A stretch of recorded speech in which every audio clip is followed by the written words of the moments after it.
Cousin falsely accused me of SA. Now my family is contacting me after almost 10 years. I grew up in what was probably the most normal of households. My parents worked a lot but still managed to care for me and my 3 older sisters. We were never super close as a family, but we never had any issues either. The same goes for my extended family. They always lived a few hours away, but we saw each other during summer holidays or Christmas and always got along great. However, as we got older, we naturally grew apart as everyone had their own lives. I'm 31 now. In 2014, when I was 22 and attending university, I received a phone call from my mother that turned my life upside down. I remember I didn't even answer at first because I was gaming with friends. However, she called again immediately after the first call. This was an unwritten rule in the family. If you call twice like that, it's important, like someone died important. So when she called again, I excused myself and answered, only to hear chaos on the other end, like people were arguing. But when my mom realized I had answered, it sounded like she went to another room and closed the door. I just asked what was going on, and I heard her crying. My memory of this conversation is a bit blurry, but she basically asked me if I had something to confess regarding Eve. Eve is my cousin on my mom's side and is 7 years younger than me, 15 at the time. At that point, I hadn't even seen Eve for several years. I just said no and asked what this was about. She just cried even harder and started accusing me of inappropriately touching Eve back when we were children. Eve had supposedly told everything to my sister, and my sister had relayed the information to my mother and my aunt. According to Eve, when she was 9, and I was 16, she had been playing in my room when I came in and started feeling her up. My mother screamed at me to say something, but I couldn't even speak. It was all so absurd. I remember thinking that it must be some bad joke. The last thing I remember saying was that it's not true and that Eve is lying. But then my mom goes on saying that Eve gave such a detailed description of where and how. Then she kept asking something like, "Did you do this? Did you do this?" And I just screamed back at her and denied it each time. It all ended with my mom putting me on speaker, and both my mom and dad said that they don't want anything to do with me and never to contact them again. 2 of my sisters texted me later that day, pretty much saying that I'm disgusting and then blocked me. I know it's weird, but after that call, I went to have a long shower. To this day, I still don't know why I did that. After calming down, I started calling and texting everyone, even Eve. No one answered, and the ones who hadn't blocked my number by then quickly did so. The only thing I heard back was from my father, who texted me to stop contacting them and that they need to heal. That was 9 years ago, and I haven't spoken to anyone in my family since that day. To say this messed me up is an understatement. I was living in a haze for weeks after that and hardly ate at all. It didn't help that this was right before I was supposed to defend my bachelor's thesis and was already stressed out. Luckily, my co-writer sensed something was up and saved me by controlling the conversation so that I got the easy parts. Without him, I'm sure I would have failed. Needless to say, no one came to my graduation. Then started the worst period of my life. I spent the first year expecting the cops to knock on my door and arrest me for what I had been accused of doing. I didn't land any jobs, I just lived off my saved money.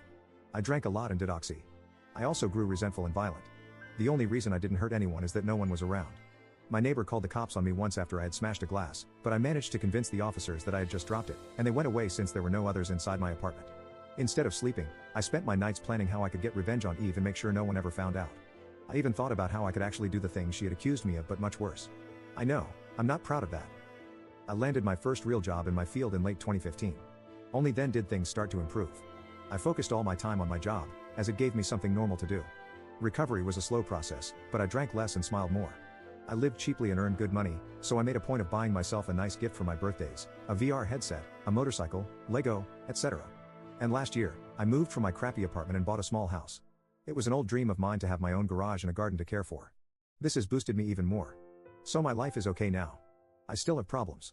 I've been on antidepressants for the last few years, and while they help, it's not in a happy way. They simply remove the dark thoughts and replace them with dead ones. My trust in other people is close to non-existent. I've tried dating but have only been on 2 dates with 2 different women. It's really hard to speak like a normal person when it comes down to it. And what would I tell a potential partner when she asks about my family? Oh, you know, they accused me of a heinous crime, and we're not talking anymore. But I didn't do it, I swear. My field is very male-dominated, so the only woman I really speak to is my therapist, whom I like a lot. A few days ago, I received a text from my mother. It felt unreal, and I was scared to open it at first, so I just stared at the notification for hours before opening it. Yesterday, another text followed. Translated, they basically say, "Hi, my name. It's been so long since we talked. We miss you and want to know how you're doing." Here, she writes a long text about my sisters and how my nieces and nephews are getting big. I didn't even know I was an uncle. Know that we love you and always will. Love Mom and Dad. The second text said, "Hi, my name. We understand if you don't want to talk to us after what happened, but please listen. Last month, the subject of you was brought up at a family gathering. During this, Eve was downplaying everything that had happened to her.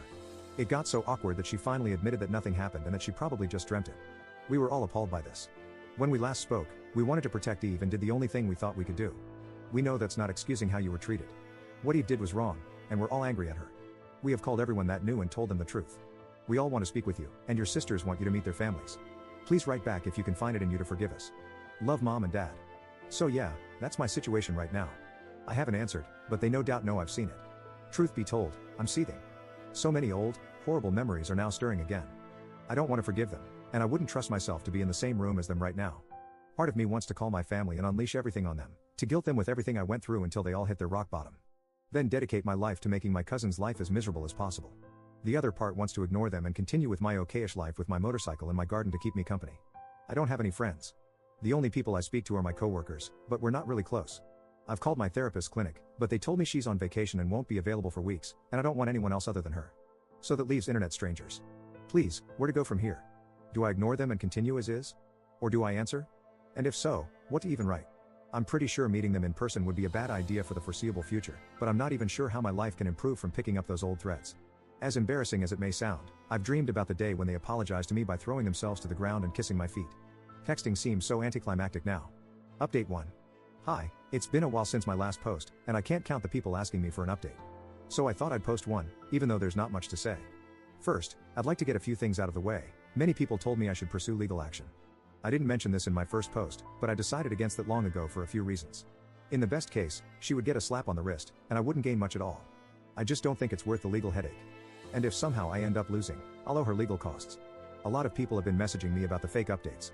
As I wrote in an edit to my other post, there are some fake updates on TikTok and YouTube. So if you saw something on other platforms that you didn't read here, then it wasn't by me. While I don't really care about people making fake updates, I just want everyone that saw my original post to know that these videos are not by me. With that cleared up, I'll add what's actually going on with my life right now. Know that I wrote the original post in anger and because I was completely lost on what to do. I needed a kick to the head, and I got that within the first couple of comments. That was really all I needed. I've met with my therapist. I was first scheduled for September, but she managed to move it, and we've had 2 talks so far. She also read the original post and many of your comments. While she would have preferred me to confide in a colleague of hers, in the end, she was glad you guys told me to calm down a bit and wait. She knows firsthand how I can get when angry. I won't go through everything we talked about, but it comes down to the fact that I may respond to my parents at some point, but if I do, it won't be anytime soon. I've started writing everything down that I want to say to my family, and then my therapist, and I will go through those things continuously. For those who asked, they haven't tried to contact me further. I will not be updating this issue anymore, nor will I be commenting unless it's something very important. I don't want to be rude, and I appreciate all the support, but it really is draining sometimes. I'd like to end by saying thanks again to all the people who've been wishing me well and checking up on me. And for the people writing to check that I'm still alive, don't worry. You don't have to do that. I'm off work for a while and not at the computer much. I'm busy painting my garage.